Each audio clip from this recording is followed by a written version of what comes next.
thank you so much for coming on the podcast. I really appreciate it.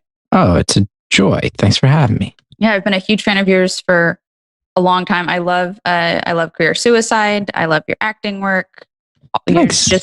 You're so funny, and I especially love your podcast. I think it's really great. I think the premise of it is so unique, and also I love how present you feel with each guest, even though it's obviously it's going out to a bunch of people. You really seem like your main focus is that person on the other end of that call, and that feels really special.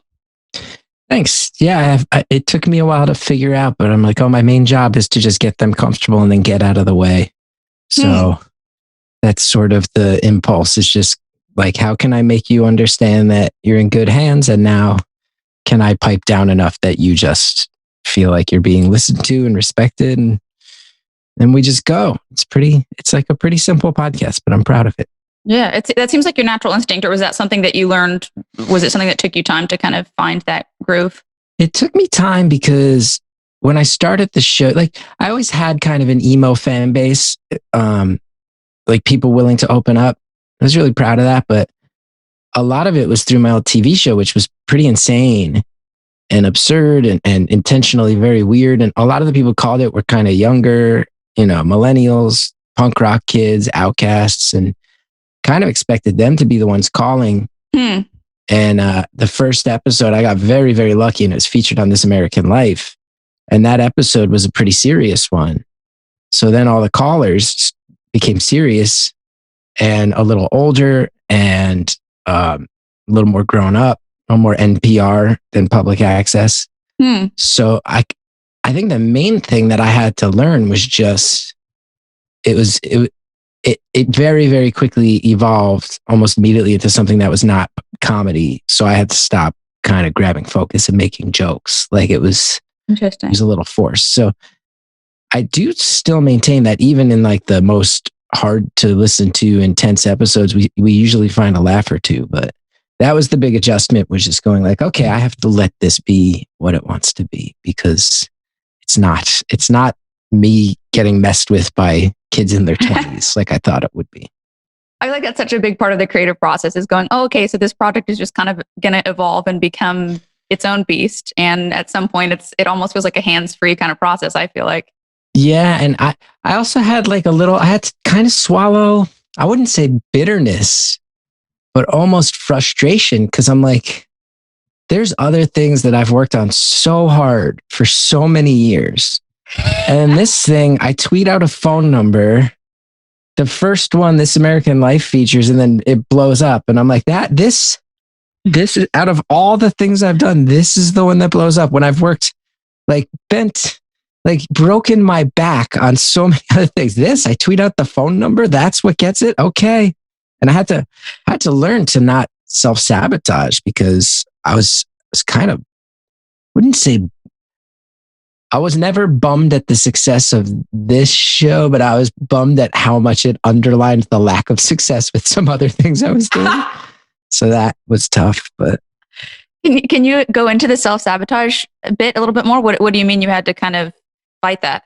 Well, I would find myself on the show sometimes expressing that, going like, man, I've worked on my TV show. We fought for,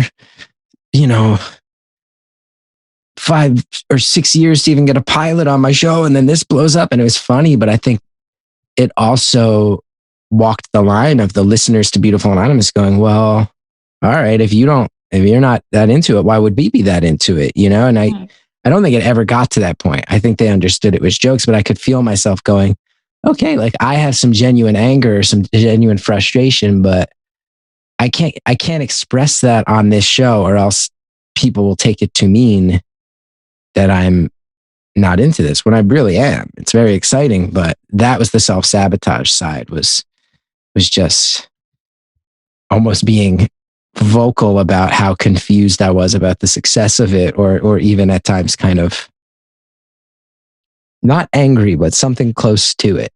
So that was a tough one to swallow, but.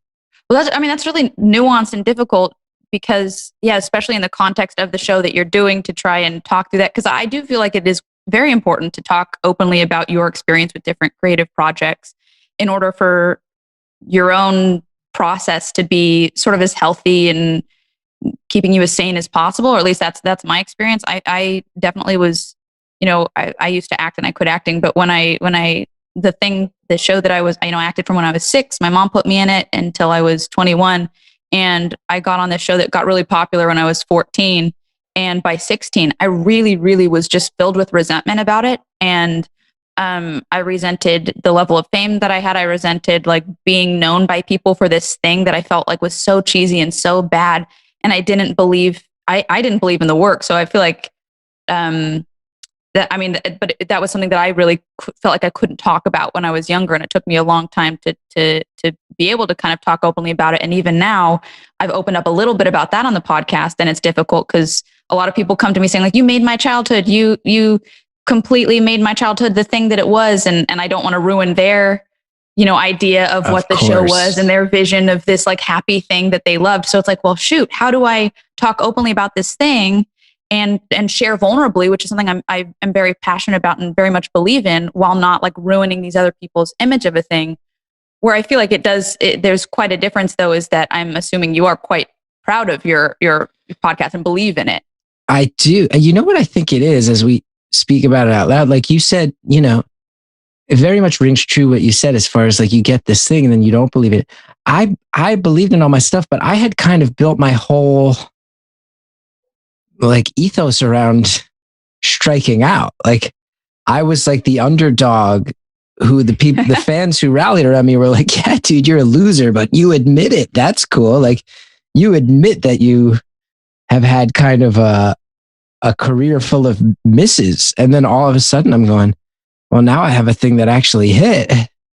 How do I'm the guy who's supposed to be a loser. Like, what's going on here? What's up with this? And it's actually, my friend Jason Mantzoukas pulled me aside at one point, and he's like, just so you know, dude, like your TV show made it to cable, and like you got married to, my wife was the band leader on my show. Everybody's like, everybody can see you got like a real pretty wife, and you got a TV show on cable, and like, your podcast is really big now. Like, you might have to get used to the idea of you being like the loser who gets up and dusts yourself off and gets back to work. Like, it's not going to work much longer because it's working out, dude. And everybody can see that. And it was really good advice, and proved very true, because once I started growing out of the lovable loser thing, which was very honest, but I grew out of it, and I went, well, now I'm not sure what to do. So I don't know how to handle life being good. That's never been my thing, life being good. My whole thing is that life is pretty harsh, and I managed to keep fighting through it. My life is not about being good, huh? Which is kind of sad to say out loud, but there's a lot of truth to it. That scares me. I very much relate to just like, oh man, life's brutal, and you gotta fight your way through it and find the humor in the like I very much think finding the humor in the tragedy is all you can do. But I don't know what would happen if my life were to look completely different, and how to own that.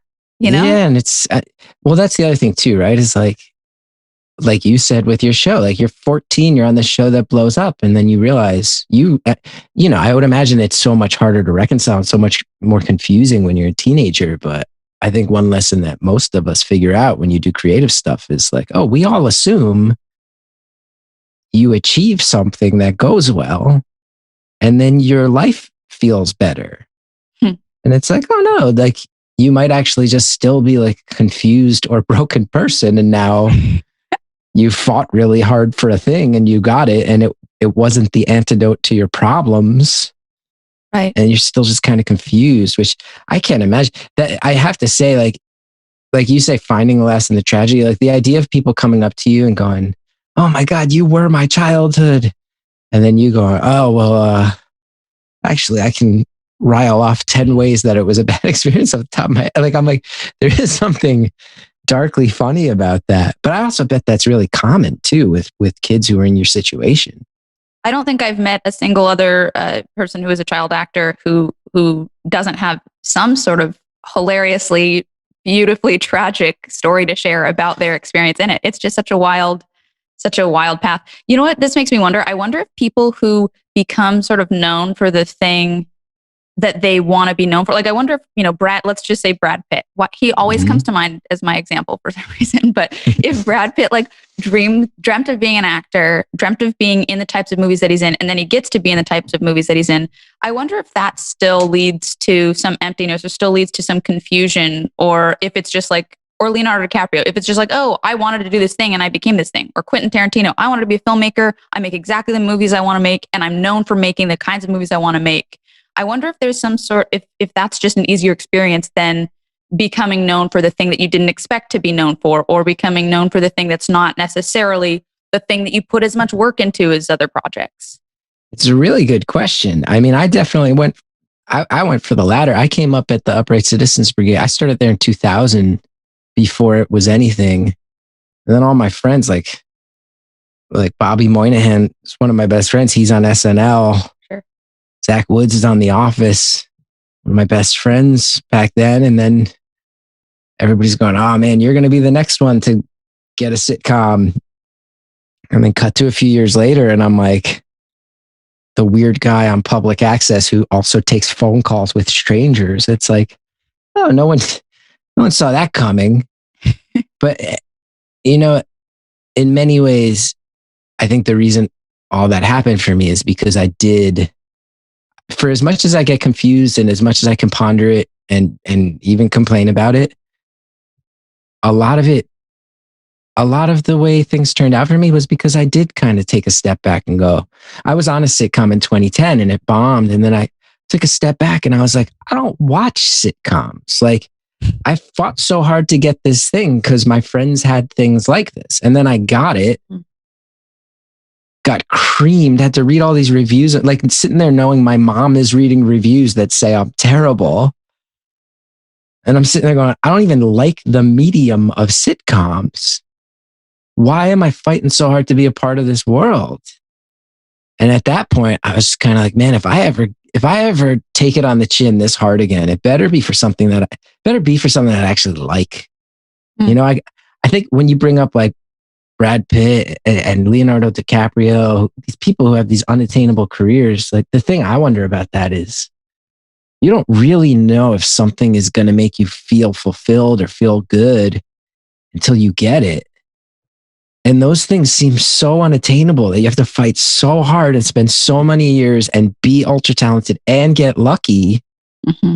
And it's like, well, if you put all your eggs into a basket for a thing that's unattainable, then you attain it, you better hope that it actually solves something or fills in a piece of the puzzle for you. Because if it doesn't, you just spent your whole life fighting for something that didn't work. But I bet that's why there's so many like stories of people who get hooked on pills in the creative world and people who just dive into drinking and craziness. Because I bet it's like, oh, I made it to the top of the mountain and I don't like the view, Right. Yeah, that's certainly my experience with addiction. I feel like every time I struggled with a lot of alcohol issues and a lot of eating disorders. And for me, if I look back to it, it was suppressing something, not being able to cope with life, with the challenges, with not liking my work or where I was at or whatever. It's just like I didn't have the tools to process my life. And so enter addiction. And that was sort of the most useful coping mechanism for me at the time, which was really sad, but it's just the reality of it. I didn't have better tools. Yeah. I mean, because if everybody's looking at your life and going, man, you got everything I want, you have everything that everybody dreams for. And then you're the one on the inside going, all right, but I still feel empty. I guess I would imagine it just makes you feel, I guess I'm just broken. I have everything that everybody could ever want. And I'm 16 years old. And for some reason, it's not doing it for me. I guess that must mean I'm broken, And I think that message gets underlined all the time of, people going, wow, you achieved all this stuff. Your life must be perfect. And you're going, actually, it's not, it doesn't feel good at all, So I am pretty proud that I eventually did choose to prioritize things that I knew would make me happy, even if I knew that it would be a little more confusing and a little less traditional and a little bit less like, there's certainly days where I go, I wish I I wish I knew if I had health insurance next year. That would be a good feeling. I have a son now. Be pretty good if I knew I was providing my son with insurance in 11 months. That would be good. But overall, I'm like, you know, pretty psyched. I carved out my own thing and I did it. It's just confusing. And I got to kind of sort out every step for myself because there's no game plan. There's no game plan to where I've landed. So sure. Can we circle back a little bit to you mentioned the lovable loser kind of persona? It's really interesting to hear because I feel like from the outside, it just seems like you've had so many successes. I feel like I've been watching you be successful for so long, and with your books, with your stand up or one man shows or everything, it just seemed like I get that, that being your persona, but definitely not in terms of that bleeding over into like underdog status career wise. So what was that experience like for you? What made you consider it that? Well, I think a lot of it was just the time put in because my guess is that I feel like probably no one heard of me until about 2000, was it 2011, 2010? The first thing that made anybody really hear of me outside of like a small New York comedy scene bubble was I was doing a show at UCB and I tweeted at Diddy at the end of 2009 and said, "Hey, you want to come do this show?" And he inexplicably tweeted back and was like, "Yeah, sure. When?" And now I feel like people harass celebrities on Twitter all the time, but it got all this press because Twitter was new and people were like, "Wait, this kid, this like comedian nobody really knows about got through to Diddy. What's going on?" And then he did the show. And that's probably the first time people heard of me was 2010. And at that point, I'd already been regarded as one of the best people in my scene in New York for 10 years. And this was a scene where, I mean, you can go down the list of people who came out of the theater I worked out of, and it's just boom, Jack McBrayer, Ellie Kemper, Aubrey Plaza, like Bobby Moynihan, Horatio Sands. Like I used to be up on every Sunday night doing shows with Amy Poehler and Seth Meyers and Jason Sudeikis, like just a murderer's row. And so from my perspective, it was 10 years of being around people who were crushing it and me being the one who wasn't crushing it. So I think by the time I kind of entered the public consciousness, I had a real fire in my gut and a real feeling of, man, like I spent 10 years waiting, and I'm not an arrogant guy, but sitting there going, man, I had a lot of near misses. I had that sitcom. I almost got hired for this writing staff. I almost got hired for that. I'm up on stage and I'm doing shows where I'm as good as anybody. And, a bunch of them are writers at SNL. And I had like a 2-week guest writer contract at SNL and they didn't hire me. So I had a lot of, I'm a pretty mild mannered guy and I think I'm pretty nice, but I was also raised in North Jersey, like I was also raised to just be like, yeah, everyone in my neighborhood. You ask anybody, any field they're in the neighborhood where I grew up, and they'd probably be going, nobody believes in me. Fuck them, pardon my French. But like, that was just, right. I have that in me. I'm like an Irish Catholic from North Jersey who grew up feeling like nobody is particularly interested in people like me. And then I had 10 years that felt like that validated that. So when I came out and started doing it on my own terms, I think I was just like, hi, I'm the person that's been trying for 10 years and hasn't gotten anywhere. Is that you? Do you feel like that in your life? Because that's who I am. And I'm not going to pretend it isn't anymore. Like SNL doesn't want me? Fine. This sitcom bombed out? Fine. Like, here's who I am, really. Like, let's go on public access TV and just fuck around and make it insane. And that was kind of the mission statement. And it was very, very real. And then the people who found my work, I think very much felt like that in their lives too. So the lovable loser thing was built on sort of like 10 years of anonymity. And then I don't think my show didn't get a pilot on Comedy Central till 2014. And then they passed. It didn't get picked up on a network till 2016. So it was another 6 years of fighting for that. So it's that thing, right? It's that thing of the person who appears to be, the person who appears to be an overnight sensation, I would say a lot of the time probably wasn't. Sometimes they were. Sometimes it's somebody who's like, I just graduated college and moved to LA and now I'm the second lead on How I Met Your Mother. Like, I'm sure, I don't know if anybody from How I Met Your Mother has that story, but there's some people who have that story. Got out of acting school and Scorsese picked me up. 10 minutes later, I was opposite Jennifer Lawrence in a Scorsese film. But you and I both know the reality is someone who appears out of nowhere probably fought hard for many years to get that chance. And I feel like I'm rambling. I apologize, but no, there's so much in this that I want to touch on. I feel like this. Well, I mean, first off, you mentioned not being that arrogant, and I definitely struggle with arrogance. I think that I get this idea of like, well, I'm just as good as anybody, or I'm better than that person who has a thing. So why don't I have a thing? And battling those thoughts, I feel like can get so difficult. And I know that they don't help anything. I know they don't help the work. I know they don't help my mental health. I know they don't help my relationship. Like there's no good that comes from those thoughts, but they're very real. And I think it is hard, especially in this business, because there's so much randomness and there's so much fighting involved for no return that it's inspiring to hear that you like overcame that and used that kind of energy, or what sounds like adjacent to that energy, by just being honest and being vulnerable and just it almost sounds like, correct me if I'm wrong, but you were just kind of peeling off layers as the time went. Very much so. Very much so. I think a lot of what finally clicked for me, looking back on it, was me just kind of giving up in a public way. I think I was just like, let's burn it down because it's not working and I'm tired of feeling self-conscious. So I have to be the only person in human history who was the star of a sitcom for 10 episodes and then less than a year later was hosting a public access TV show. Like that's a cool story now. And people go, oh man, but that's only a cool story to people because it worked out. Mm-hmm. Back then, people were concerned for me. I had friends of mine who helped me on that show.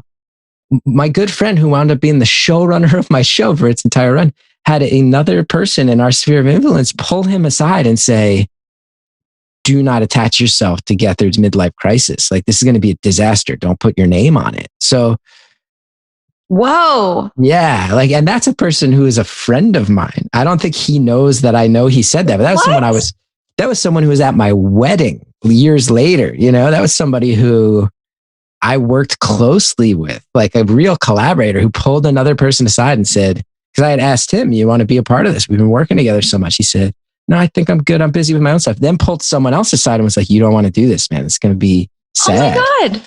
So yeah, I mean, it really was. When you say peeling back layers and getting vulnerable, I think I was just going like, I don't want to play the game anymore. I'm just going to go, the only platforms I can figure out that will let me be me have always turned out to be the ones where there's no regulation. Podcasting, go try your own thing.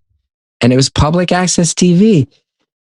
The amount of times I've like sat in pitch meetings with people and I'll go, I'll have people sit me down and go, oh, you do like the most innovative, unique stuff. We saw this thing and that thing you did. And I'll go, oh yeah, I want to do something like this or that or this. And they'll go, oh, that's not really our thing. And I started to realize, oh, there's people who ask for meetings with me just so they can feel cool. Like, so they can feel like they talk to like someone who's like risky or did things in a weird way. Yeah. And I'm like, oh, I just flew to Los Angeles to quote unquote take meetings. And this meeting was for you you had no intention. You can't do the type of stuff I'm pitching. Like you just wanted to feel cool. Like that's happened to me. I once appeared on a game show that was, it was at midnight. It's not around anymore. And one of the producers there pulled me aside and was like, just so you know, like your show is the most watched show in writers' rooms right now. And I was like, oh, that's cool. That's flattering. He goes, no, I'm warning you.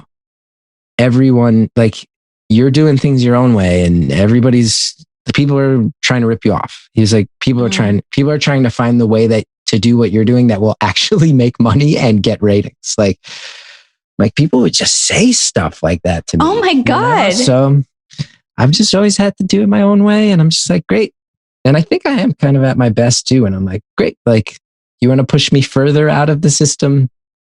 That's fine. As long as I can find insurance, that's good. Keep getting me mad. Yeah. Fine. Yes. And if I didn't need to get my health insurance through SAG, if there was a way to get health insurance in any other way, I'd be even further off the grid, you know? So I like that. I want to get further off the grid. I can't tell if I'm coming off as a big crybaby right now or like a fighter. I think I'm a good blend. I think I'm a 50-50 mix of fighter and crybaby. I think that's my personality. I would have totally gone fighter. And I feel inspired. I feel like excited. This is really cool. Good. That's good. When everybody around you, you mentioned from UCB and everybody's kind of like blowing up, did you feel jealous? Did you make a lot of comparisons? I definitely struggle with jealousy. Oh, endlessly.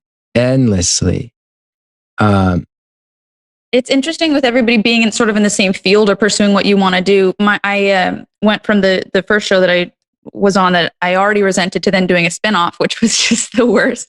I don't know. I agreed to do the spinoff because long story, but my mom was dying and she wanted to know that my future was safe. So I was like, okay, I'll do this spinoff for mom. Wow. Really shouldn't have done it. But I mean, that sounds sad in like 9 different ways. I'm so sorry you went through that. No. Yeah, it was sad, but also funny that my mom, her main focus really was she'd have the chemo drip in her arm and be like, are you doing the spinoff? Like it was really, truly her priority was not her life, but my stardom. Her priorities were confused, as were mine. But so then I do this spinoff and I'm like, okay, well, you know what? At least I'm the main character. At least maybe there's a chance that somebody will see this and be like, oh, she kind of has some degree of talent. We'll put her as a supporting role in some other film. And like in my mind, I could see kind of like some sort of a future that I could maybe potentially, hopefully not struggle with and be okay with. And I get on the show and a couple weeks before we're about to shoot, they're like, oh, so we want to kind of change it from, into like a 2-hander because we think that will be like a better look. And the person we want you to be on the show with is Ariana Grande. And she was on a different show. And she wasn't yet Ariana Grande. She was just kind of Ariana Grande. But through the course of that first season, she became Ariana Grande. And, and her name was already Ariana Grande. And it already was. Even if she's not already who she's become, that's just intimidating right there. It is, right? Your name is Ariana Grande, and this is equal balance. This does not bode well. Her name sounds so high status, and mine is like Jennette McCurdy. It sounds just like this rough and tumble, like foster child type. Yes, name. Yes, right? like an Irish child in Hell's Kitchen in the 1930s, like a Great Depression era Hell's Kitchen resident. Like you were raised like your uncles and aunts used to make you sleep in a dresser drawer because the McCurdys didn't have much. I literally did sleep on a Costco mat as a child, so not too far off from the dresser drawer. There you go. But so during the course of this first season, she just blows up, and that's not even the career that I wanted.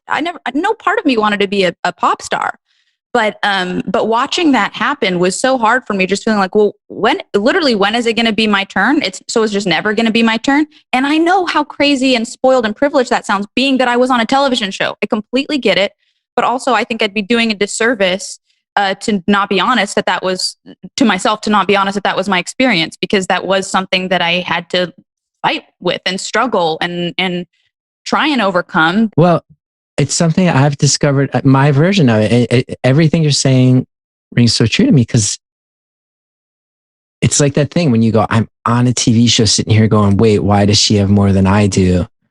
And you understand how that comes off. But it's that very American thing of professional achievement defines your worth. And that's true for every industry, let alone one where there's cameras pointing at you, which I've experienced, let alone where there's cameras pointing at you and you're a child who hasn't had a chance to figure yourself out yet, which you've experienced. But this idea that you you go do good at your job and you climb the corporate ladder and then you're an executive VP, you know, like, and now you've done it, you know, or like in our industry, okay, like now you're the fifth one on the call sheet. And then the next project, you're the fourth one on the call sheet. And now it's a two-hander. It's like, for some people, I'm sure that does lead to fulfillment. But I think more and more what I've experienced personally, and the reason I think anybody has ever cared about my work is because I think I've realized I could be like when my friends were getting cast on SNL and getting hired to write on SNL, when people who I taught them in their level 2, I taught Aubrey Plaza in her level 2 improv class. And like a year later, she's on Parks and Recreation. And I was so proud of her and so excited for her. But just so you were saying, there's this feeling of like, oh, there's actual dread. I'm now feeling guilty because I feel very good for my friend and my student. And I'm also feeling dread for me. But you could have given me those things back then. And I look back and realize I thought those were what I needed. And what I now know is those would have been nice and those would have been good paychecks. I still would have just been a fundamentally messed up person who hadn't sorted it out yet. You know, I would have I had a couple panic attacks. I would have had them anyway. I would have had them if I was the fifth person on the call sheet or the first person on the call sheet. I was broken. I had a bad childhood. People beat the shit out of me. I watched my brother get his ass kicked by bullies, and I was a small prepubescent boy whose last name spells out Gethard, and I was getting in fist fights with kids literally a foot taller than me, and no adults gave a shit, and the infrastructure failed. Like, cool, get me a writing job on SNL. I'm still going to have to deal with that sometimes, and having a cool job is the thing that's going to make me... It's funny, like, I just moved back to New Jersey after 16 years in New York. And between chasing my career and having a lot of mental issues, I kind of went off the grid from high school friends and college friends. And I remember in my head, I'm going, I like had a bunch of my high school friends over to my new house. And they're people who I've kept in touch with. This is the first time we were all together in a while, let alone me, around a lot of them. And I'm sitting here, I'm going, you know, in my head this whole time, I was going, I'm going to go out here and on behalf of the kids I grew up with, all the other kids who had it shitty, I'm going to go kick the shit out of the world. And then I come back and it's like, they're psyched for me and they're like proud that I went off and did what I did, but also like, they're like, oh yeah, but no, like, I also got like a good job as an insurance actuary 11 years ago and really happy. And I have a kid and I live near a lake and I own a couple kayaks and me and my kid go kayaking. I haven't been sitting around thinking about you walking this fucking hero's journey that you've had in your own mind the whole time. Like no one, it's pretty cool that you did what you did, but it's not like we really give a shit. It's not like there's a soundtrack to your life and the music swells and that we're all back in the old neighborhood going like, you got him, Geth. It's not like Rudy, you know? It's not like you're all watching and like raising a glass at the bar and then the bully's at the other end of the bar and you guys give him a stare down and he has to begrudgingly give you a nod and admit that he was the asshole. Like, that's not what's happening. Like, he has kids. He's fine too. We're all in our 40s. Like, it's fine. Point being, like I said, achievement was never going to fix me. I had to go to therapy and get on medication for that. And that would have happened if I was striking out at UCB like I was. It would have happened if I was getting every job I dreamed of. I would have had those breakdowns as it was. And I often actually guess if SNL had hired me as a writer, I bet I would have fallen apart harder mentally. Because again, no offense, and I have many friends who work there now and who have worked there over the years. I don't watch the show. Right. I'm sitting here going, why didn't they hire me? It's like, well, maybe because I haven't actually watched. I'll like watch David S. Pumpkins on YouTube when I hear it blew up. I'll watch Lazy Sunday when it blew up. I haven't watched an episode of SNL in like 5 years before they gave me this writing opportunity. So why am I so shocked? I only want this for the status. My sitcom bombed. I don't watch sitcoms. I don't like them. I'm like, even when when my talk show got canceled, I'm like, yeah, it was on cable. I cut the cord 4 years ago. I haven't had cable in 4 years. Like, it's fine if those systems don't embrace me, because big secret, I don't like them. I don't pay for cable. So it's okay if a cable network doesn't want to give me a show. That was the type of revelation that made me feel a lot better. Yeah. Sorry. Rant over. No. What is it about wanting to be sort of embraced by this higher status? I mean, I get it. Obviously, I relate to it very much, but I wonder that too, of like, why is it that, back to in my past, when I didn't like acting. I never liked acting. I never wanted to act in the first place. Why do I literally care about an acting job for my acting career future, for a career that I hated doing? It made me so anxious. I felt like I was going to, explode every time before a take. I didn't like it. It's all that capitalism, right? It's like, well, you've got the glitz and glamour and the money. So how can this be bad? And it's like, because I don't like it. And that's okay too. Maybe I want to go study to be an electrician because that seems more exciting, but we're not allowed to think that way. Right. Because everything's status and money, everything's status and money. So I do feel very lucky that I got to kind of break the algorithm of that a little bit. And like I said, some of it was just a public meltdown that people were very concerned about, but luckily it worked. I really appreciate how much you incorporate your own mental health struggles throughout your past in your work. Was that something that you were hesitant to do? Were you like, fuck, I don't know if I want to talk about this? Or was that something that just as soon as you started to overcome them, you were like, you know what? No, I have to talk about this. It just is so compelling. What was that experience like? Yeah, I mean, for years, I started in UCB in 2000, and I was pretty quickly regarded.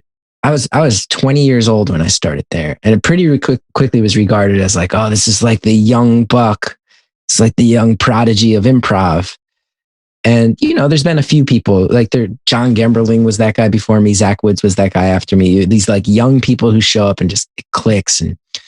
But that first 6 or 7 years, if you ever saw me do an improv show, I played a lot of characters who were depressed or characters who probably, I did a lot of improv scenes of people who would take medication and it would affect them in weird ways because that's what I was scared of, but I was a character. And then around 2007, I started a storytelling show at UCB. And that's when I started getting very honest.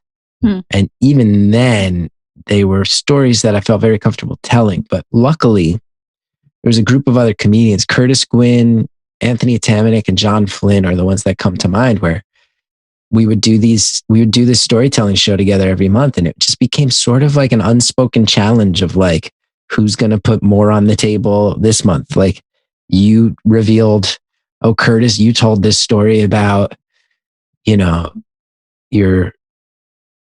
life falling apart after your mom died last month. Okay. Like, oh, Anthony, you followed it up with the time you, when you were in LA and addicted to meth and picked up a prostitute and took them to a party at the Jim Henson company where you worked. Okay. Who can go bigger this month? And I found those guys to be very empowering in that challenge. And I remember specifically telling a story in part of that show that was met with silence about,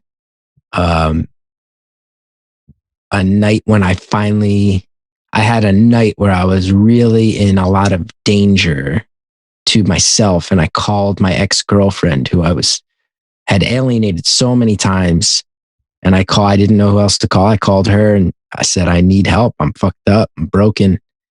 It's for real. And she said, I'm gonna call, if you don't go home and wake up your mom and tell her what's going on, I'm going to call her in the morning. She's going to get a call from your high school girlfriend saying you're suicidal. Like, so you better do it. And I did that as the theme of the show that month was the greatest night of my life. We were supposed to be telling stories about the greatest nights of our lives. So everybody else was like, here's this sexual conquest, or here's this situation where I wound up living high on the hog in a way where nobody saw coming, where I stumbled into this crazy experience on a private jet. And then I'm like, oh, I finally admitted that I was going to kill myself and somebody told on me. That was the greatest night of my life because I had to just kind of admit that rock bottom was here. Mm. And that was terrifying, let alone to be met with silence. But it did change everything. And the thing that was most eye-opening was I started talking about that stuff on stage. Like I said, 2006, 2007. And I am really, really proud that like even my HBO special was all about a suicide attempt and my relationship with my shrink. Mm-hmm. That came out in 2017. And I think if you put it out today, it would not get the press it got. I don't think it would feel as shocking because I'm really, really happy. I think it's now a lot more okay to admit that you are on pills or seeing a shrink, or I think that conversation has shifted. And if I was any small part in that, I'm thrilled. But what would happen is when I first started talking about this stuff on stage, I mean, when I started doing Career Suicide, that show, I'm not kidding when I say I would get off stage and cry. Probably the first 12, 13, 14 times I did it because I would just see people in the audience making these faces like, oh my God, why is he talking about this? Why is he doing that? And scary to realize, oh my God, these people are scared. And I'm trying to find a way to make this palatable and sections of it funny. And I'm scaring them. This is terrifying. It's like validating all the fears I had about why I didn't even want to talk about this in the first place. But then what would happen is someone would wait for me after the show and go, you know, I went through something similar, or, you know, the ones that were most insane were, you know, I remember once so clearly this couple saying to me, you know, like, we have an 8-year-old son and his doctors are really concerned and think he needs to be on like medications for his mental stuff. And we've resisted it because he's a kid. And they were like, we're not going to say that your show is going to say we're going to go put him on the medications, but we're going to go and have that conversation again and actually listen to the doctor this time because we realized we wrote them off, you know. Or I remember I once did the show in Chicago and I did a Q&A afterwards. That was Judd Apatow produced the show, and he didn't really give me notes so much as he said, I want you to do this show on the road and do Q&As. It'll be eye-opening. That will guide the writing.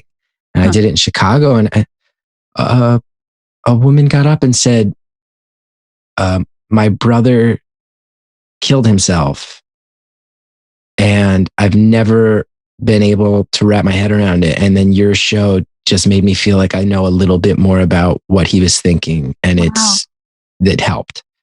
So it's like, yeah, it was terrifying to talk about that stuff. It was like lonely and terrifying, but then, you know, you have a room with 80 people in it when you're workshopping the show, and 78 of them visibly hate it and are uncomfortable. But then the other 2 tell you, I'm going to see the best way to help my son, or I understand my deceased family member. It's like, okay, that outweighs those other 78. Like that, those 2 are worth more than the 78 are scary, you know? Absolutely. How much did it change from those initial workshops to then what you taped with HBO? It's a really good question. A lot. There was a story I had about a drunken rampage that made me realize I was an alcoholic. That was there from the start. The story about the story about actually crashing a car in an effort to hurt myself, that was there from the start because that was kind of I was opening for Mike Birbiglia and he was asking me about my depression. I told him that story in confidence. He's like, that's hilarious. Tell it on stage. I was like, dude, this is the worst thing that I've ever done to myself. Well, he's like, tell it. Those 2 stories were there from start to finish. And I would say the rest of it, like some of it came and stuck quickly, but most of it was just, I think I worked on the show for 3 years before we taped the HBO special, including like the Edinburgh Fringe Festival where I did it 29 nights in a row. And my director was there and would give me notes every night. And we'd meet every day to rewrite parts. And then we'd do that an off-Broadway run where I did it 8 days a week and would just rewrite every night. So Wow. really up until the HBO taping, it was changing on a still like multiple times a week. I'd be changing stuff. I definitely think it moved the dial significantly in terms of like talking openly about mental health struggles. I luckily the conversation's in a place now where everybody seems to be talking about it, and it's much more just okay to say these things, which is like encouraging. But I mean, yeah, 3 years ago, that was a different landscape. Like that must have been terrifying. My God. And there's so many people, even in the comedy field. I mean, Maria Bamford has done so much more than I am. Like the mental illness happy hour podcast, like so many, Mark Maron spoke a lot about his mental stuff, his addiction stuff. Gary Goldman just put out a fantastic special called The Great Depression. Like, I think there are people who are more talented than I, who have led the charge, but I am happy to be a small part of it. And like I said, like just going on the road, and to this day, have somebody come up to me, even the stuff that's really meaningful to this day is because I was a New Yorker at the time, still, in the Northeast, in North Jersey. And so many people are in therapy. So I'm doing it in Manhattan off Broadway. And I'm like, this feels hard here. And then I go and do stand up on the road, and I'm in Salt Lake City. And somebody comes up to me and goes, I watched your show and I got into therapy. And then I talk with them a little bit, and they're like, yeah, I mean, I live in Salt Lake City. I was raised Mormon. It's a much different culture. It's far more conservative than the culture I lived in. And it was hard for me. And then they tell me I spoke about it openly and it helped them. I'm like, oh, holy shit, that feels amazing, because it wasn't easy for me. And I can see it was so much harder for you. So if I helped get you there, then I feel like I can, put that in my obituary, because that's one of the main things I want to be remembered for, That person who approached you may have been me. I grew up Mormon. Really? Yeah. So, I would imagine then, like... Oh, yeah. People meet me after show. I did a show in St. Louis, and I had my friend who opens for me. It was actually the first time he opened for me on the road, and a woman came up to me after the show and burst out crying and ran away. And he was like, what was that? And I was like, it happens sometimes. Get used to it. And yeah, in Salt Lake City, a lot of people came out for my shows, and I was very flattered by that. But I realized, like, oh, there's a significant portion here of like kids who grew up Mormon and eventually became punk rockers. And I was a piece of the puzzle for them. I somehow caught on with that. That's the exact type of I'm like, yeah, True TV. My show's never going to get huge ratings, True TV. But if you want people who reject conservative religious faiths to dye their hair purple and get a facial piercing, I'm your guy. That's my demographic right there. I can bring you that. Oh, that doesn't fly. That doesn't sell advertise. Oh, great. Got it. Good. Yes, I'll be on my way. Thank you. Can we talk a little bit about Planet Scum? Sure. Can you explain to listeners what that is, when it started? Yeah, I'm so happy to talk about that, because so my I built my TV show on public access, and it jumped to cable. And when it got canceled, I realized one of the things I was most proud of is when we had a writer's room, I was able to hire people, and I was able to go to the comedy scene where I see so many brilliant people who are non-traditional, and they're in the same boat I was in for so many years, just saying, I'm doing the most unique, innovative stuff. How do I find a job? So like, I'll name job, and I take no credit for their skills or abilities, but I gave Joe Firestone her first job. If you're a fan of underground comedy, like, Joe's a treasure. Julio Torres and Ana Fabrega from Los Spookies, they both were writers on my show. I'm like proud to be able to drop these names, that I was able to give these people some money on their way up when they needed to pay their rent. And they were clearly the coolest people. So my show got canceled, and I knew that's one of the things I would miss the most. So Planet Scum is it had started in another iteration before the quarantine. And one of the only silver linings for the quarantine for me was we started a Twitch channel to try to keep putting up these sort of comedians who are really great, who need a platform. So 6 nights a week, there's different comedians hosting shows. I host the Wednesday night show, but pretty much every night of the week, you can tune in and see someone cool who you probably maybe have not heard of before. People who are a little off the grid, but who just do the most innovative stuff, and who I think are going to be the people in the next 2, 3, 4, 5 years that are going to be the ones that bust out. And right now, it really is beneficial for all of us weirdos to just go, let's just share a Twitch channel so everybody knows if you want the weird stuff, if you kind of want the New York scene centric weirdos, here's where you go. Here's where you hang out at this Twitch channel. So it's like an online platform for live comedy. Yeah. We, Robbie Hoffman has a show on Thursday nights. Robbie was a writer on my show. Such a brilliant, hilarious, wackadoo comedian. And I had started doing it Wednesday nights just to have a thing to do. Robbie was a guest on my show. I was like, that was fun. And the people doing it with you made it easy. Can I do a show? And we started talking. It was like, oh, there's great venues. Like New York Union Hall is like the small venue comedians just love workshop and stuff at. In LA, I feel like Dynasty Typewriter is one of the venues that it's just like, if you know underground, like you're just going to go see a mix of like established people and people coming up. And it's just sort of like, let's build a digital version of that. Let's not worry about trying to make this have huge numbers, but let's make it the digital version of a real life venue where you'd go to experiment. Let's do that, you know?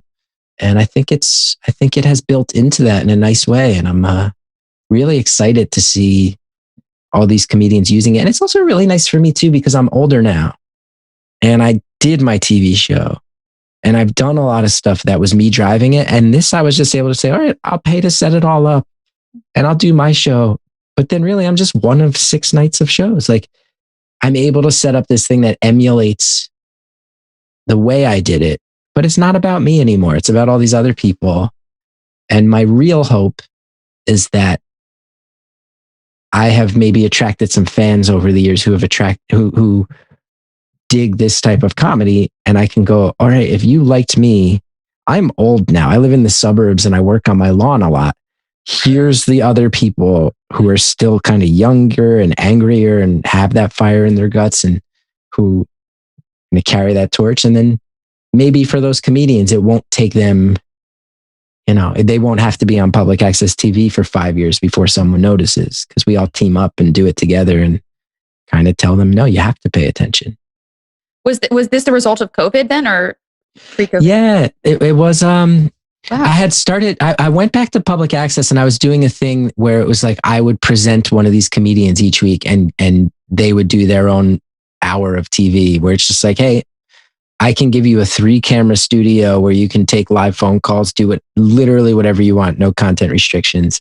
And that was a fun experiment, but it wasn't totally clicking. And then COVID, it was like, well, let's just do it online. And then all of a sudden it was like, yes, this is, as far as me helping to promote and draw attention to some of the weirder comedians, this is the venue. So for as much of a hellscape as 2020 has been, that is one thing that's been exciting about it for me. Wow. Is good old Planet Scum. I love the name. It's so great. Thanks. Although again, I can't ever avoid the trap. This was not intentional, but it's like my last name spells Gethard. And then I realized that this spells planets come.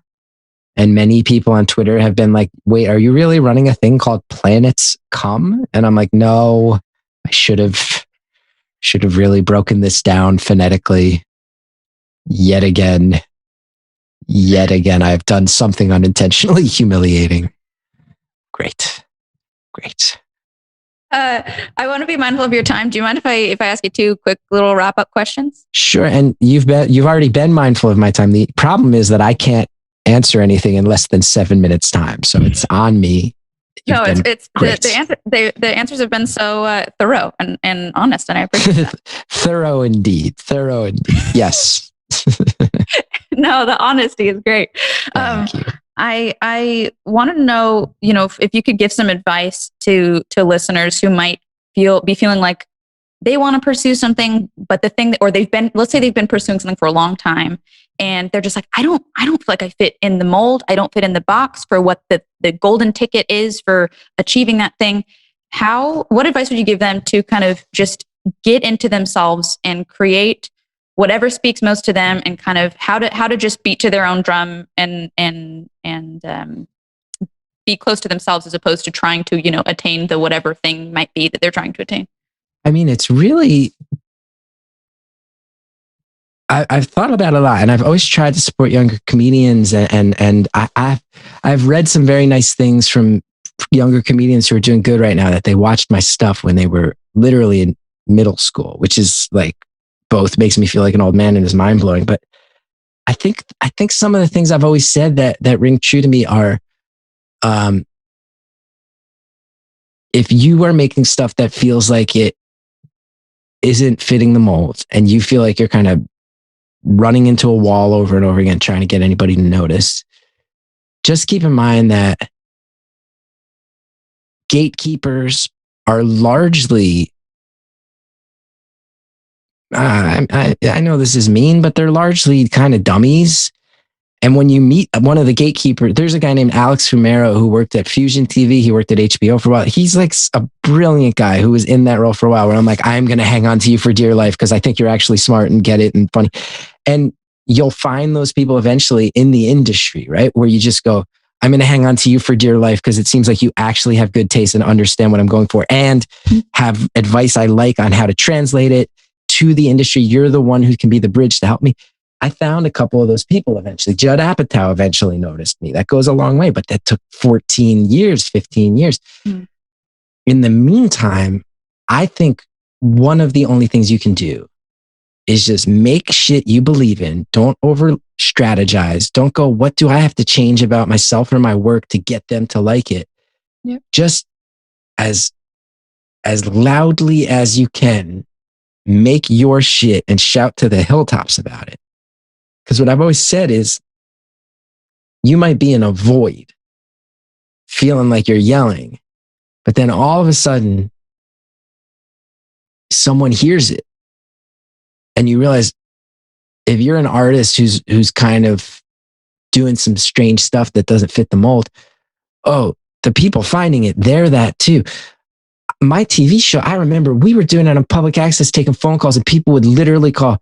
The first couple months, pretty much the only phone calls we got were from friends of mine personally, or from people going, I'm watching in Manhattan. This sucks. What is it? Legit. And then all of a sudden we get our first call from New Jersey, our first call from Connecticut, from people going, yeah, I like this, man. All of a sudden we get calls. I remember so distinctly our first call from Canada. Someone's like, I get it. And then, by the end, we're getting calls from Sweden. Our pilot for Comedy Central, people flew from Brazil to come attend the pilot taping, from Honolulu, Hawaii. I would get messages from someone who literally said, I live in China and I have to hack a firewall to watch your show. And one of the things I hope people hear right now is that's me now in 2020 going, I remember those individual emails from 2011, 2012. I remember those individual phone calls. And then what happens is I stick to my guns, and it goes from that first call in Canada to, we can go do a live version of our show in Canada and there's 500 people that show up to watch it. And you go, right. And it started with that one person who got it. And then they started telling their friends. And then that's how it worked. I can,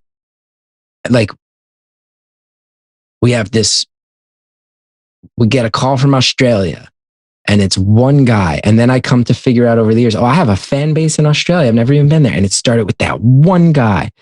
Mm. So for me, it feels like, own your stuff. Don't apologize for it. Shout about it. It feels like no one's listening, but if you shout loud enough, someone will hear it, and that will be the one person who gets your back.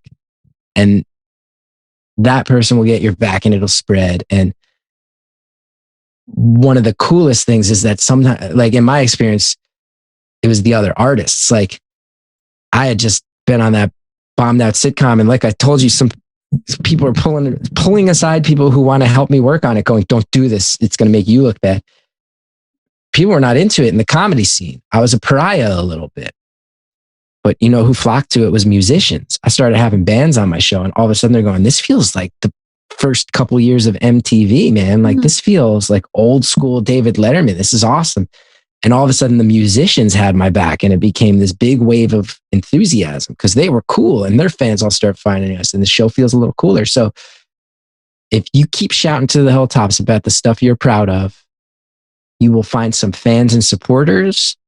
You will find some fellow artists, and you will cobble together this little coalition, and then you'll turn around and all of a sudden it won't be as little as it used to be. And that is the number one thing I can think of, because I can say very honestly, even when my show was eventually bought by 2 different cable networks, and I think in both cases, they were straight up going, we don't totally understand what this is, but we can't deny that someone flew from fucking Brazil to be at your pilot tape. Like whatever you're doing, it's getting that. So we can't explain it, but we also can't deny it. So that's the way to make your stuff undeniable. It's just do it. And then I would also suggest, remember those people. Like there was a kid who wrote me a letter from Ireland in 2011 about my show and how much it meant to him. I remember his name. It was James. I won't say his last name, but I remember his name.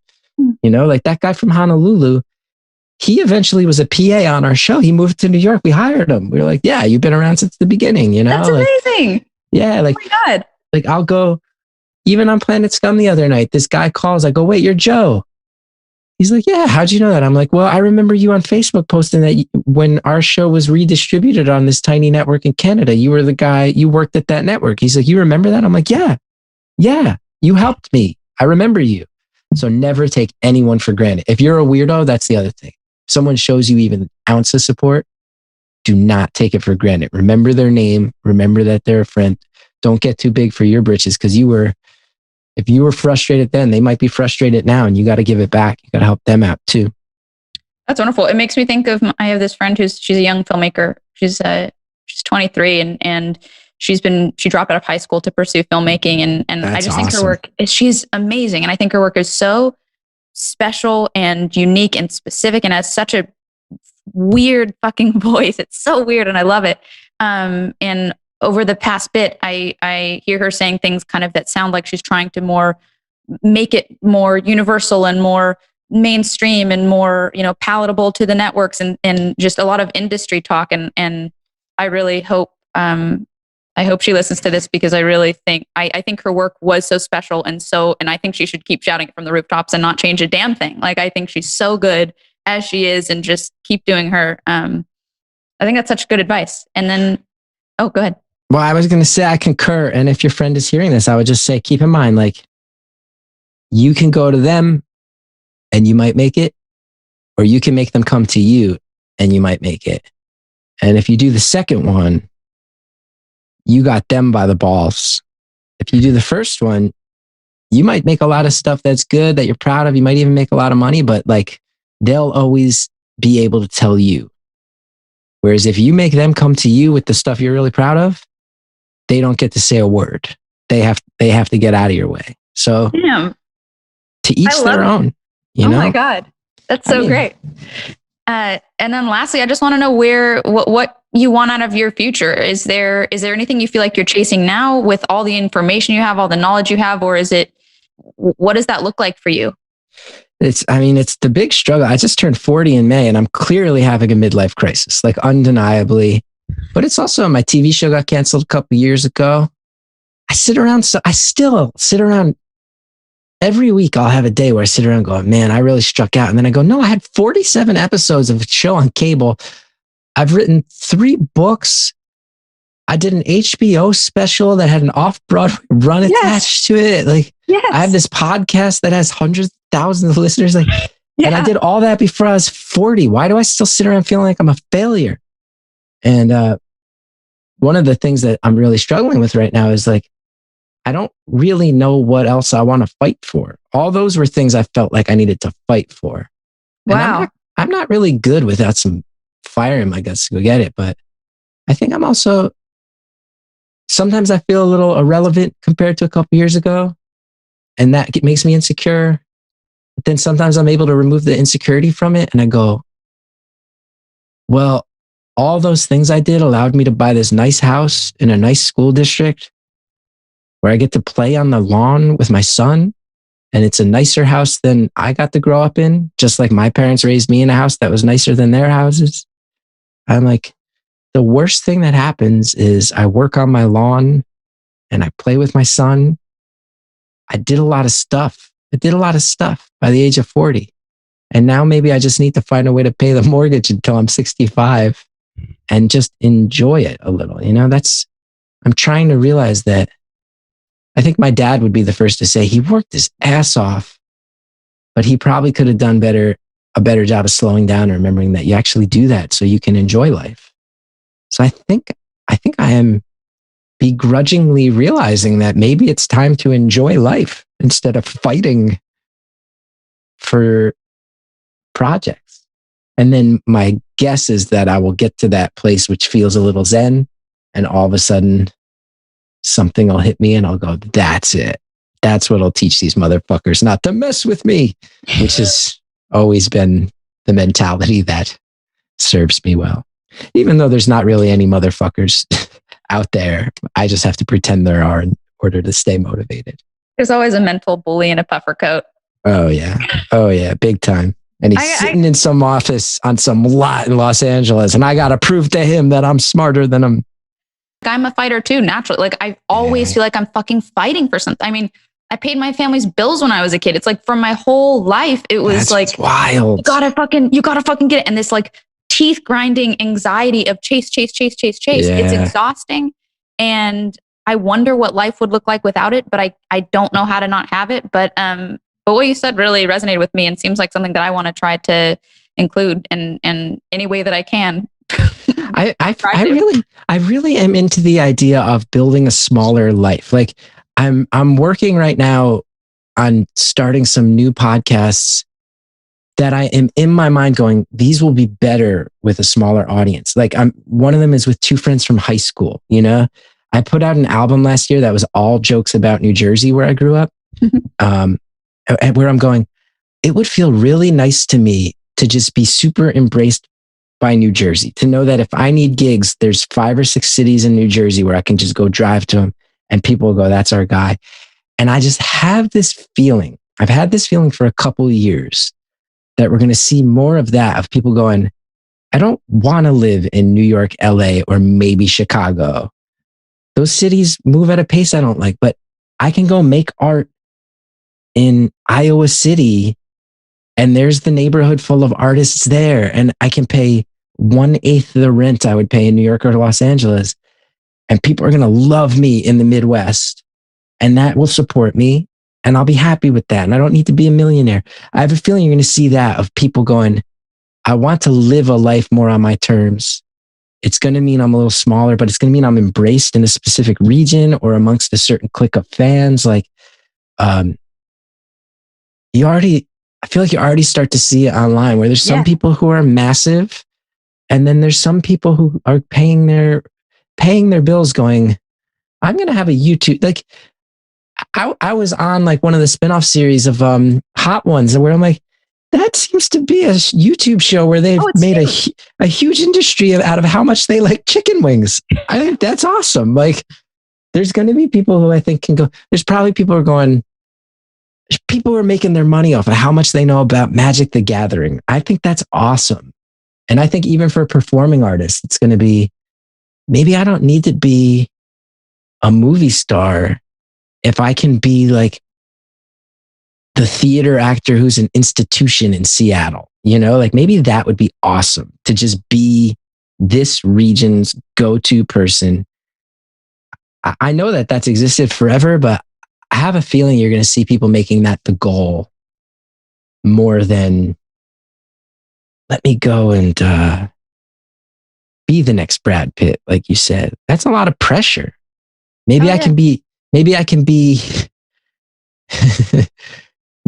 just New Jersey's less hot Brad Pitt. Maybe I can be that, you know? Maybe I can be the Northeast's less appealing Leonardo DiCaprio. and make a lot less money than I would if I went for it in a bigger way, but be so much happier, a little poorer, a lot happier. I have a feeling there's going to be people aiming for that in the coming years. And I think that's a really good thing for all of our mental health. All right. Well, thank you so much for coming on again. I've gotten so much out of this conversation, and your perspective and insight and just means so much to me that you've shared so much, and I'm such a fan of your work and oh, well, thank you. And I have to say I got a lot out of it too. And it was nice, usually you talk to people and it's like the same 3 or 4 things, but we got to go all over the map, and thanks for letting me ramble. I'm glad. Thanks, man. All right. Bye. Yeah, thank you. Have a good day.